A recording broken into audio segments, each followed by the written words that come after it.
नमस्कार, उत्तराखंड समाचार में आपका स्वागत है। मैं रविंद्र सिंह। सबसे पहले मुख्य समाचार।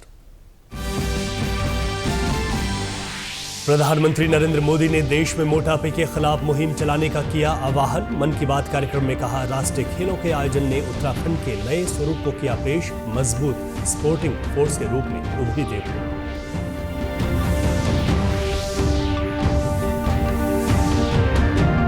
जनभावनाओं के अनुरूप बनाया गया है भू कानून। राष्ट्रीय खेलों में उत्तराखंड की रैंकिंग बढ़ने पर मुख्यमंत्री ने दी बधाई।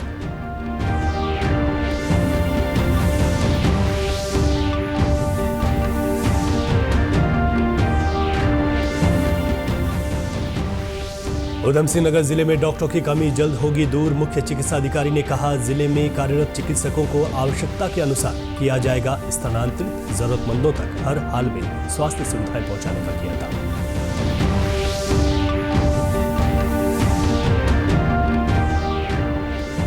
रुद्रप्रयाग में ट्राउट मछली का व्यापक स्तर पर हो रहा उत्पादन। कोविड काल में बेरोजगार हुए व्यक्ति ने सरकारी योजनाओं से लाभ लेकर लोगों को दिया रोजगार।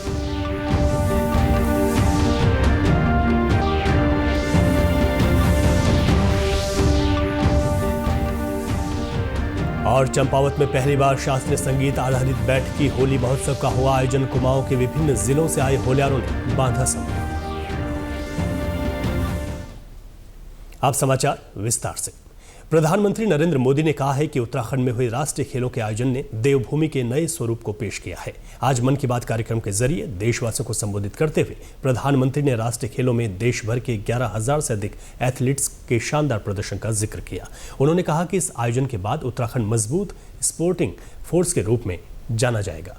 उन्होंने राष्ट्रीय खेलों में सबसे अधिक स्वर्ण पदक जीतने वाली सर्विसेज टीम को भी बधाई दी है। उत्तराखंड के खिलाड़ियों ने भी शानदार प्रदर्शन किया। इस बार उत्तराखंड 7वें स्थान पर रहा। यही तो पावर ऑफ स्पोर्ट्स है, जो इंडिविजुअल्स और कम्युनिटीज के साथ साथ पूरे राज्य का कायाकल्प कर देती है। इससे जहां भावी पीढ़ियां प्रेरित होती हैं, वहीं कल्चर ऑफ एक्सेलेंस को भी बढ़ावा मिलता है। साथियों, आज देश भर में इन खेलों के कुछ यादगार प्रदर्शनों की खूब चर्चा है। इन खेलों में सबसे ज्यादा गोल्ड मेडल जीतने वाली सर्विसेज की टीम को मेरी बहुत बहुत बधाई। राष्ट्रीय खेलों में हिस्सा लेने वाले हर खिलाड़ी की भी मैं सराहना करता हूं। प्रधानमंत्री ने एक फिट देश बनने के लिए मोटापे की समस्या को दूर करने पर भी जोर दिया। उन्होंने कहा कि बीते वर्षों में मोटापे के मामले दोगुने हो गए हैं और इससे भी ज्यादा चिंता की बात यह है कि बच्चों में भी मोटापे की समस्या 4 गुना बढ़ गई है। उन्होंने कहा कि लोग अपने खान पान की आदतों में कुछ बदलाव कर फिट रह सकते हैं। मेरे प्यारे देशवासियों, देहरादून में नेशनल गेम्स की ओपनिंग के दौरान मैंने एक बहुत ही अहम विषय उठाया है, जिसने देश में एक नई चर्चा की शुरुआत की है। ये विषय है ओबेसिटी, यानी मोटापा।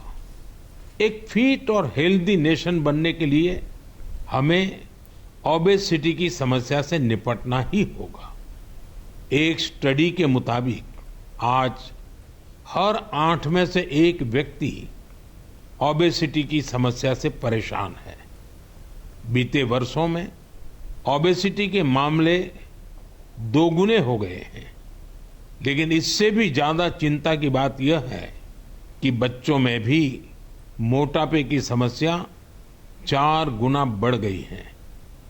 WHO का डेटा बताता है कि 2022 में दुनिया भर में करीब 250 करोड़ लोग ओवरवेट थे, यानी आवश्यकता से भी कहीं ज्यादा वजन था। ये आंकड़े बेहद गंभीर है और हम सभी को सोचने पर मजबूर करते हैं कि आखिर ऐसा क्यों हो रहा।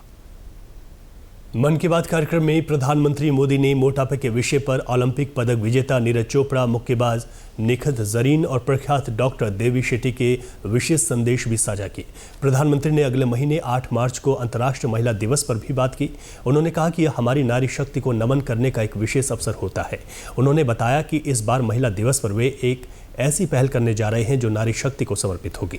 इस विशेष अवसर पर वे अपने सोशल मीडिया अकाउंट जैसे एक्स, इंस्टाग्राम के अकाउंट्स देश की कुछ चुनिंदा महिलाओं को एक दिन के लिए सौंपने जा रहे हैं। ये महिलाएं 8 मार्च को अपने कार्य और अनुभवों को देशवासियों के साथ साझा करेंगी। साथियों, इस बार महिला दिवस पर मैं एक ऐसी पहल करने जा रहा हूं जो हमारी नारी शक्ति को समर्पित होगी। इस विशेष अवसर पर मैं अपने सोशल मीडिया अकाउंट जैसे एक्स, इंस्टाग्राम के अकाउंट्स उनको देश की कुछ इंस्पायरिंग वुमेन को एक दिन के लिए सौंपने जा रहा हूं।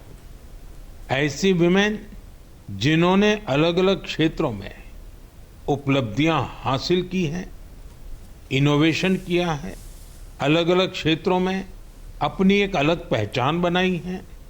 8 मार्च को वो अपने कार्य और अनुभवों को देशवासियों के साथ साझा करेंगी। प्लेटफॉर्म भले ही मेरा होगा, लेकिन वहां उनके अनुभव, उनकी चुनौतियां और उनकी उपलब्धियों की बात होगी। यदि आप चाहती हैं कि ये अवसर आपको मिले तो नमो ऐप पर बनाए गए विशेष फोरम के माध्यम से इस प्रयोग का हिस्सा बने और मेरे एक्स और इंस्टाग्राम अकाउंट से पूरी दुनिया तक अपनी बात पहुंचाए। उन्होंने अंतरिक्ष मिशन में भारत के शानदार प्रदर्शन की सराहना की। उन्होंने कहा कि पिछले महीने देश इसरो के 100वें रॉकेट की लॉन्चिंग का साक्षी बना है। यह केवल एक नंबर नहीं है, बल्कि इससे स्पेस साइंस में नित नई ऊंचाइयों को छूने के हमारे संकल्प का भी पता चलता है। उन्होंने कहा कि कदम कदम पर चुनौतियों के बावजूद हमारे वैज्ञानिकों ने विजय प्राप्त की और आगे बढ़ते गए। प्रधानमंत्री ने कहा कि बीते 10 वर्षों में ही करीब 460 सैटेलाइट्स लॉन्च की गई हैं और इसमें दूसरे देशों की भी बहुत सारी सैटेलाइट्स शामिल हैं। उन्होंने स्पेस साइंटिस्ट्स की टीम में लगातार बढ़ रही नारी शक्ति की भागीदारी पर खुशी जाहिर की।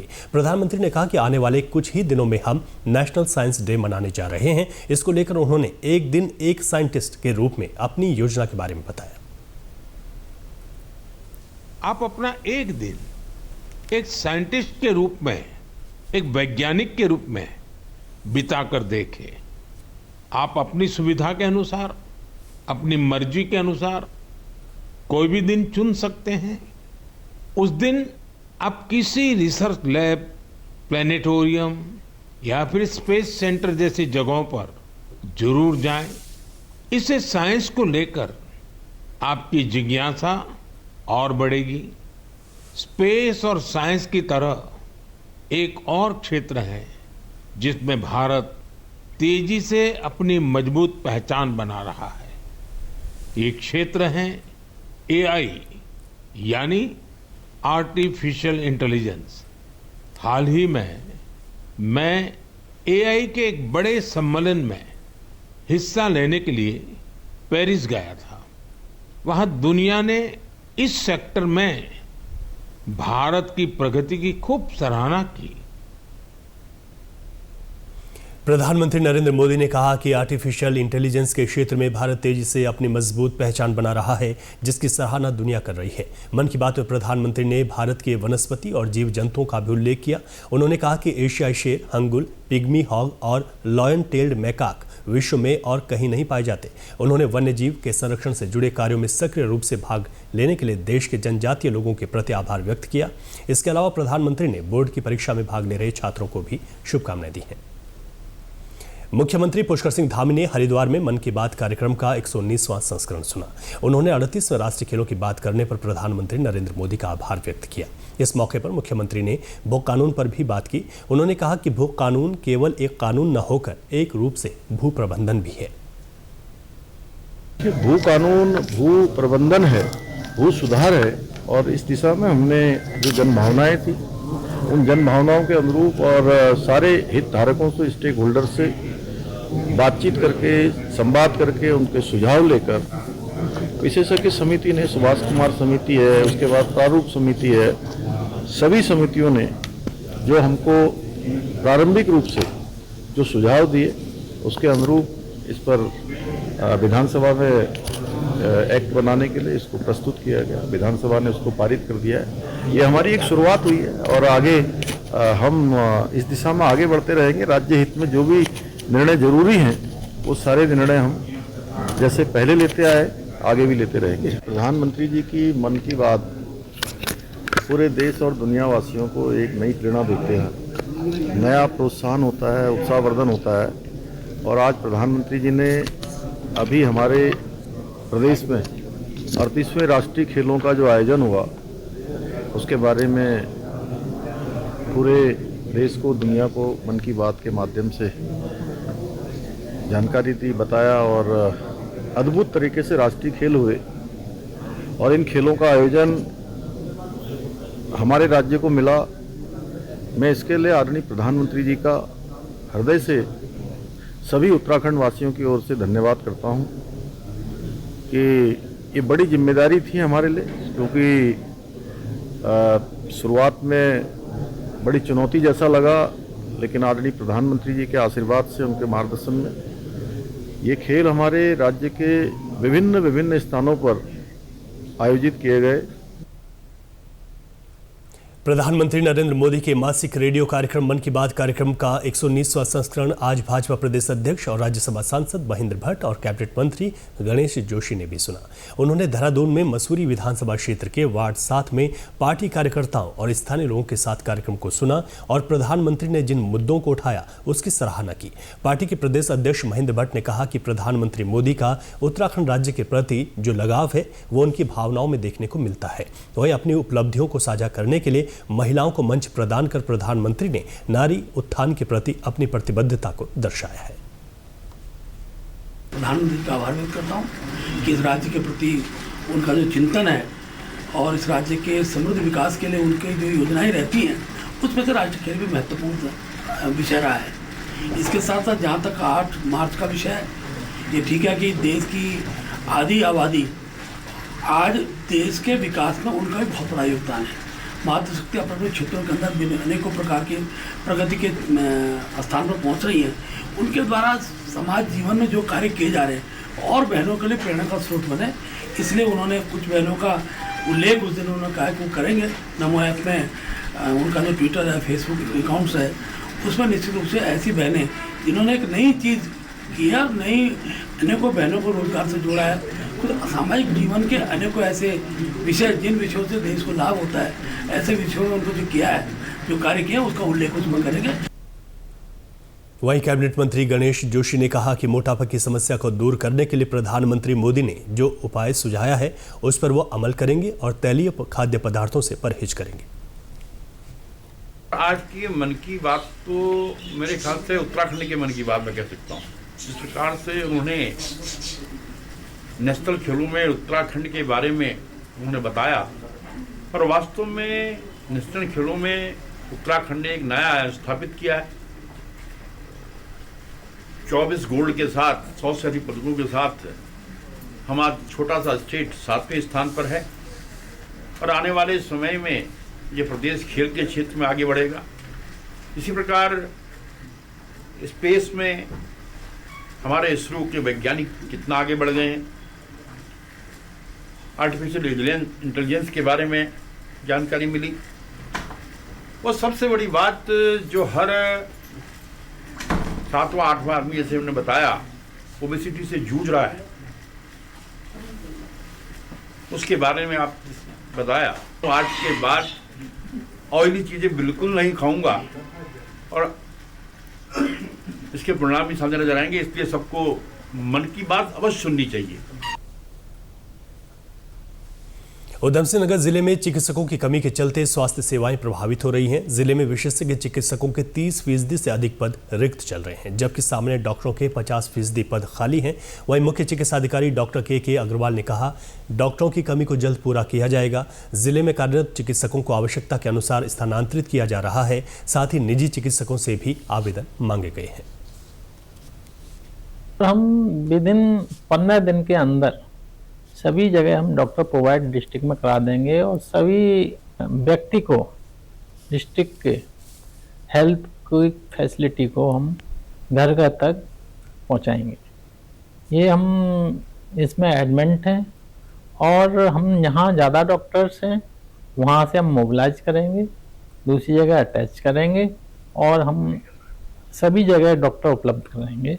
हमारे एनएचएम में कुछ डॉक्टर सीएचओ के माध्यम से भी अपॉइंटेड हैं, उन डॉक्टर्स को भी हम मोबिलाइज करेंगे।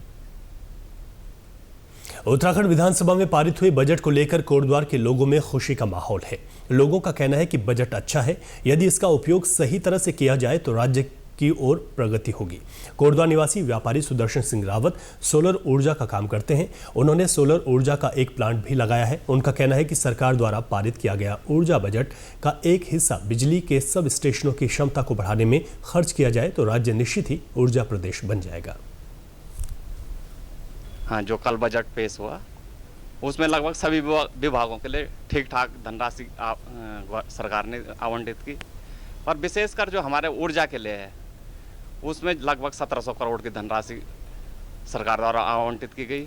तो मैं ये चाहता हूँ कि इसका सही जगह पे इसका खर्चा हो, और यदि सरकार ज़मीन की सही व्यवस्था कर पाए तो हमारा प्रदेश बहुत जल्द सोलर प्रदेश प्लस ऊर्जा प्रदेश बन सकता है। वहीं कपड़ा व्यापारी ब्रिजेश अग्रवाल का कहना था कि सरकार ने परिवहन विभाग को और मजबूत बनाने के लिए 396 करोड़ से अधिक धनराशि की व्यवस्था की है। इससे परिवहन को एक नई गति मिलेगी, आवागमन में सुविधा होगी और जो बस अड्डे बन रहे हैं या बनेंगे वे आधुनिक सुविधाओं से लैस होंगे। कोटद्वार में बन रहे रोडवेज बस अड्डे को भी इसका लाभ मिलेगा। परिवहन विभाग में लगभग 396 करोड़ का बजट पास हुआ है। बजट बहुत अच्छा है, बट यह है कि जो हमारा परिवहन विभाग है, अब जैसे कोटद्वार में अभी हमारा बस अड्डा बन भी रहा है, तो मेरे को ये लगता है कि बजट पास होने से ये है कि कोटद्वार में बसों की आवाजाही बहुत अच्छी हो जाएगी, अपने पहाड़ों को जो है बहुत अच्छी सुविधाएं मिलेंगी। और नीचे प्लेन्स में भी अगर हम जाते हैं तो देखते हैं कि जैसे अब सपोज़ माना मेरी ससुराल बरेली की है, तो यहाँ से बरेली के लिए नहीं मिलती है, हमें सुविधा नहीं मिल पाती है। तो अच्छा होगा, बहुत अच्छा लगा कि परिवहन विभाग में जो है 396 करोड़ का बजट पास हुआ है। अल्मोड़ा जिले के रानीखेत में पर्यटन सीजन को देखते हुए जाम और अतिक्रमण की समस्या को दूर करने के लिए अभियान चलाया गया। रानीखेत कैंट प्रशासन, जिला और पुलिस प्रशासन और परिवहन विभाग ने संयुक्त रूप से अभियान चलाते हुए बाजार में बेतरतीब खड़े वाहनों, नो पार्किंग जोन और सफेद पट्टी से बाहर खड़े वाहनों के नंबर नोट कर चालान की कार्रवाई की। कैंट प्रशासन ने दुकानदारों को सफेद पट्टी से बाहर सामान नहीं लगाने के निर्देश दिए। वहीं संयुक्त मजिस्ट्रेट राहुल आनंद ने व्यवसायियों को अतिक्रमण न करने के निर्देश दिए हैं। उन्होंने कहा कि आमजन के आवागमन के लिए नगर में ई रिक्शा का संचालन भी शुरू होने वाला है, जिससे बाजार क्षेत्र या अस्पताल आने जाने वालों को काफी सुविधा होगी। हमारा यह प्रयास रहेगा कि इस जाम की समस्या से निजात दिलाने के लिए लगातार यहाँ पे चेकिंग और ये अभियान चलता रहेगा, ताकि रोड अतिक्रमण मुक्त रहे, गाड़ियाँ बहुत आसानी से सुगमता से आ जा सके। और इसी प्रकार हमारा जो है ई रिक्शा भी इस जाम से निजात दिलाने के लिए प्रस्तावित है, जो कि हमारी पूरी संभावना है कि अगले हफ्ते जो है इसका अनावरण कर दिया जाएगा, जिससे रानीखेत की जनता को भी बहुत सहूलियत होगी। और इस प्रकार हम फिर मार्केट में थोड़ी सख्ती भी बरतेंगे कि लोग जो है ई रिक्शा का इस्तेमाल करें तथा अपने प्राइवेट वाहनों को मार्केट से दूर रखें। वहीं कैंट रानीखेत के सीईओ कुणाल रोहिला ने बताया कि कुछ समय पहले किए गए निरीक्षण में सरकारी जमीन पर भी अतिक्रमण नजर आया, जिसके बाद अतिक्रमण हटाने की कार्रवाई की गई। दिनों पहले निरीक्षण हुआ था जिसमें कि फायर टेंडर हर जगह नहीं पहुंच पाया था और कुछ अतिक्रमण के केसेस भी पाए गए और कुछ दुकानें जो थी वो सरकारी भूमि पे रोड तक एनक्रोचमेंट जिनका हो रहा था, तो उनको हटाने के लिए आज मुहिम चलाई गई थी। तो उसी की तहत एक्शन लेते हुए स्टेट गवर्नमेंट के साथ और जो कैंट प्रशासन ने जो मार्केट में सारी फड़ को हटाने का और अतिक्रमण को हटाने का आज अभियान चलाया गया था। तो इसमें पुलिस प्रशासन की और आरटीओ की भी हेल्प थी, तो सबने मिलकर आज मार्केट में काफी फड़ वगैरह हटवाए। यहां रुकेंगे एक छोटे से ब्रेक के लिए, आप बने रहिए हमारे साथ।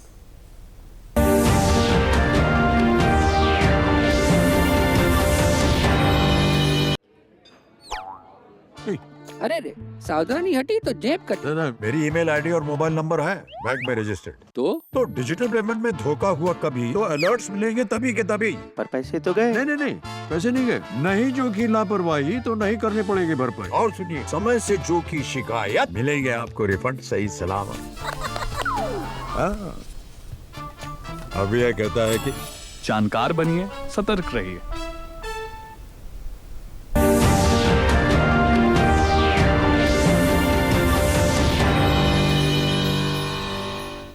ब्रेक के बाद एक बार फिर आपका स्वागत है। रुद्रप्रयाग जनपद में ट्राउट मछली का उत्पादन व्यापक स्तर पर हो रहा है। रानीगढ़ पट्टी के लदौली गांव के दिनेश चौधरी ने कोविड काल में बेरोजगार होने पर मत्स्य विभाग के सहयोग से मछली पालन का काम शुरू किया था। उन्होंने केंद्र पोषित प्रधानमंत्री मत्स्य संपदा योजना, राज्य सरकार द्वारा संचालित पर्वतीय तालाब निर्माण योजनाओं के साथ साथ फीड में 50% अनुदान का लाभ लिया। उन्होंने 11 अन्य लोगों को भी रोजगार दे रखा है। इस वर्ष उन्होंने हैचरी का कार्य भी प्रारंभ कर दिया। वहीं दिनेश चौधरी ने पर्यटन विभाग की होम स्टे योजना का लाभ लेकर यहां पहाड़ी शैली में होम स्टे भी शुरू कर दिया है। तो हमारी यहाँ पर लैंड खाली थी, कुछ पूर्वजों की लैंड खाली थी, तो यहाँ पे हमारे यहाँ भैरवों का दे रहा है, यहाँ पर पर्याप्त पानी भी था। तो मेरे दिमाग में आया कि क्यों ना मैं इस पानी के जरिए कुछ अपना का इनकम को सोर्स बनाऊं। तो फिर उस दौरान मेरी मुलाकात मत्स्य विभाग में हुई, तो उनके द्वारा मुझे कुछ स्कीमों के बारे में बताया गया। तो फिर मैंने यहाँ पर कुछ टैंक बनवाए और फिर मैंने कोरोना काल से कुछ उसके यहाँ पे काम स्टार्ट किया, मछली पालन का काम स्टार्ट किया। दिनेश भाई घर आए तो उनको पता लगा कि एक ऐसी मछली है जो बहुत महंगी है और जिसका कल्टीवेशन लगभग 11 से और 12 डिग्री सेल्सियस के पानी में किया जाता है। यानी कि जो ठंडे इलाके की जो स्टीम है, जो बांज बुरांस के जंगलों से निकलती है, उनके पानी में इसका कल्टीवेशन किया जाता है। फिर इनको पता लगा और ये मत्स्य विभाग रुद्रप्रयाग के पास गए, तो उन्होंने उनको ये मत्स्य योजना दी, ट्राउट फिशिंग फार्मिंग की। तो इन्होंने यहाँ पे 1 पौंड से 2 पौंड से ये काम करना शुरू किया। रुद्रप्रयाग जनपद के अगस्त्य मुनि विकासखंड के रानीगढ़ पट्टी, जखोली, ऊखीमठ क्षेत्र ट्राउट मछलियों के उत्पादन के लिए अनुकूल है। यहां 80 से अधिक किसानों द्वारा मत्स्य पालन का कार्य किया जा रहा है। पहाड़ में एक कहावत बहुत मशहूर है कि पहाड़ का पानी और पहाड़ की जवानी पहाड़ के काम नहीं आती है, लेकिन इस कहावत को झूठा साबित किया है रुद्रप्रयाग जनपद के रानीगढ़ पट्टी के दिनेश चौधरी ने। मत्स्य विभाग की योजनाओं का लाभ लेकर दिनेश चौधरी ने न केवल अपने क्षेत्र में मत्स्य पालन के जरिए स्वरोजगार की मिसाल पेश की है, बल्कि अपने साथ अन्य लोगों को भी रोजगार दे रखा है। अगर इसी तरह की सार्थक पहल हो तो पहाड़ में रोजगार की कमी नहीं हो सकती है। Kuldeep Rana, DD News, Ranigarh. चंपावत में पहली बार शास्त्रीय संगीत आधारित बैठकी होली महोत्सव का आयोजन किया गया। बैठकी होली महोत्सव में चंपावत के विभिन्न स्थानों के साथ ही अल्मोड़ा, पिथौरागढ़ और नैनीताल से आए होल्यार दलों ने बैठकी होली का गायन कर लोगों को मंत्रमुग्ध कर दिया। सरस्वती वंदना के साथ शुरू हुए कार्यक्रम में राग, श्याम कल्याण, भैरवी आदि प्रस्तुत किए गए। साथ ही नंदगांव बरसाने चली का प्रस्तुतिकरण भी किया गया। बैठकी होली महोत्सव के अध्यक्ष हिमेश कलखुड़िया ने बताया कि बैठकी होली की इस विधा को गाँव-गाँव तक फैलाने का प्रयास किया जा रहा है। उन्होंने बताया कि भविष्य में इसको खड़ी होली मिश्रित कार्यक्रम के रूप में भी किया जाएगा।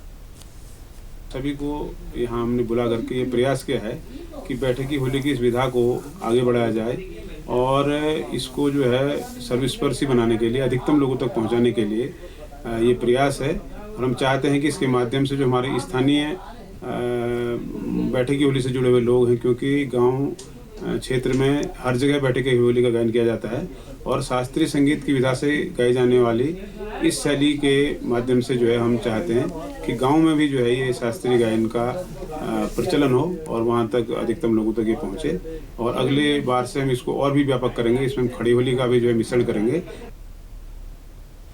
उत्तराखंड में स्वास्थ्य सेवा के क्षेत्र में टेलीमेडिसिन की सुविधा से सुदूर क्षेत्रों के लोगों को लाभ पहुंच रहा है। हैदराबाद में आयोजित एक समारोह में प्रदेश के स्वास्थ्य सचिव डॉक्टर आर राजेश कुमार को डिजिटल स्वास्थ्य सेवाओं के लिए सम्मानित किया गया। स्वास्थ्य सचिव डॉक्टर आर राजेश कुमार ने कहा, यह सम्मान स्वास्थ्य विभाग की पूरी टीम को समर्पित है। उन्होंने कहा कि राज्य में डिजिटल सेवाओं का विस्तार किया जा रहा है और इसके सकारात्मक परिणाम सामने आ रहे हैं। इस कार्यक्रम में विभिन्न सामाजिक और राजकीय क्षेत्र में डिजिटलाइजेशन, टेक्नोलॉजी के प्रयोग, आर्टिफिशियल इंटेलिजेंस के प्रयोग पर मंथन किया गया ताकि इस तकनीक का लाभ आम जनता को मिल सके।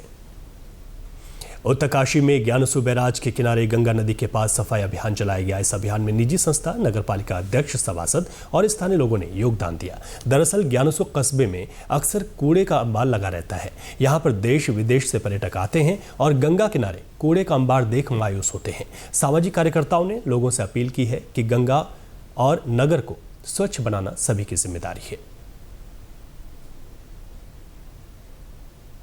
ये माँ गंगा का मायका है और यहाँ लगभग मैं मानता हूँ कि 75 लोग जो है माँ गंगा के आशीर्वाद से पलते हैं। यहाँ पे देश विदेश के पर्यटक आते हैं और जब यहाँ की ये दशा देखते हैं, गंगा की अच्छी दशा नहीं देखते तो मायूस होकर चले जाते हैं। तो हमारा लोगों से अनुरोध है, यहाँ के जनमानस से अनुरोध है कि आप सभी लोग जो है समय समय पर सफाई अभियान चलाएं, माँ गंगा को दूषित होने से बचाएं, आसपास गंगा के आसपास कूड़ा करकट इकट्ठा न करें। और आज से नगर पालिका को भी हमने कहा कि 2 समय जो है आप गाड़ी को, जो कूड़ा वाली गाड़ी उसको सुबह 9 से 9:30 बजे के बीच यहाँ पे आधा घंटे खड़ा करें, शाम को 5 से 5:30 बजे के बीच यहाँ पर खड़ा करें ताकि लोग कचरा उस गाड़ी में डालें। कोटद्वार के आर्य कन्या इंटर कॉलेज में 3 दिन तक चले महर्षि दयानंद सरस्वती जयंती एवं बोधोत्सव के आखिरी दिन आज वैदिक सत्संग भवन में आचार्यों ने यज्ञ में आहुतियां दी। इस दौरान वक्ताओं ने कहा कि आज दयानंद सरस्वती के विचार और उनके सिद्धांत आज भी प्रासंगिक हैं। वे कहते थे कि तुम्हारे बीच में जो लोग योग्य हैं उनको आगे बढ़ाओ, उनकी सहायता करो और तब तक करते रहो जब तक कि वह सफलता के चरम बिंदु तक न पहुंचे। इस अवसर पर मुजफ्फरनगर से आए आचार्य योगेश ने कहा कि दयानंद सरस्वती का विचार था कि वे एक स्वच्छ समाज का निर्माण करें ताकि किसी को कोई कष्ट नहीं हो। उनका कहना था कि वह कोई नया सिद्धांत नहीं चलाना चाहते। स्वामी दयानंद साफ साफ कहा था कि मुझे कोई नया मत चलाना अभिप्रेत नहीं। इसका सीधा मतलब है कि उनका उसी मत से मतलब था जो मत सारे संसार का मत हो, और सारे संसार का मत केवल वेद का मत है। वेद के अलावा संसार में दूसरा कोई मत है नहीं। जिस मत को हम संसार का मत कह रहे हैं, वेद को, वह सर्वज्ञ परमपिता परमात्मा की वाणी है, ऐसा ऋषियों ने कहा। और स्वामी दयानंद सरस्वती चाहते थे कि सारे संसार का कल्याण हो, संसार में कोई ऐसा ना हो जिसका कल्याण ना हो। लेकिन स्वामी दयानंद सरस्वती न्याय के बहुत पक्षधर थे, इसलिए वो इस वेद मंत्र को चरितार्थ होते हुए भारत में देखना चाहते थे कि इंद्रम वर्धन्तु अप्तुरः कृण्वन्तो विश्वमार्यम अपगनन्तो अरावणा। जो तुम्हारे बीच में योग्य हैं उन्हें आगे बढ़ाओ, अयोग्यों को, दुष्टों को, भ्रष्टाचारियों को, व्यभिचारियों को, ऐसे लोगों को आगे कभी मत बढ़ाओ। कोटद्वार कर्ण आश्रम के वीरपाल विद्यालंकार का कहना था कि दयानंद सरस्वती ने लोगों को वेदों के महत्व को बताया, साथ ही राम और कृष्ण के वेद विचारों को प्रचारित करने के लिए आर्य समाज की स्थापना कर वेदों को लोगों तक पहुंचाने का कार्य दयानंद सरस्वती ने किया। वेदों का प्रचार प्रसार करना आर्य समाज का उद्देश्य है, संसार का उपकार करना इस समाज का उद्देश्य है। और स्पष्ट करना कहना चाहता हूँ, उपकार क्या है?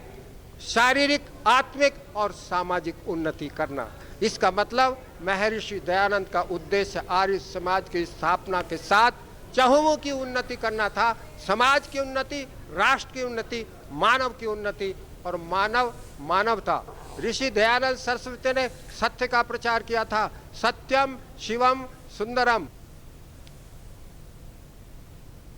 प्रदेश से जुड़े अपडेट्स के लिए आप हमसे सोशल मीडिया के माध्यम से भी जुड़ सकते हैं। हमारा एक्स हैंडल है DD News_देहरादून, हमारा फेसबुक पेज है DD News उत्तराखंड, हमारे YouTube channel DD News Uttarakhand को आप सब्सक्राइब करें और हमारे Instagram page DD News Uttarakhand को भी फॉलो करें। नमस्कार।